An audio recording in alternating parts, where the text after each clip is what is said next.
Из-за многочисленных жалоб населения на плохое обслуживание компаний пассажироперевозчиков на столичных линиях общественного транспорта, столичная мэрия приостановила деятельность 8 компаний, занимающихся перевозкой пассажиров. И теперь 10 линий подчиняются другим действующим автобазам. В связи с жалобами населения деятельность 8 компаний в сфере предоставления услуг пассажирских перевозок прекращена. Им даны сроки для устранения недостатков, и 10 маршрутных линий теперь закреплены за другими действующими компаниями.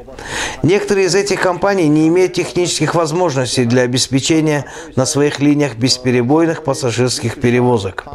Теперь их маршрутные карты переданы в распоряжение других компаний.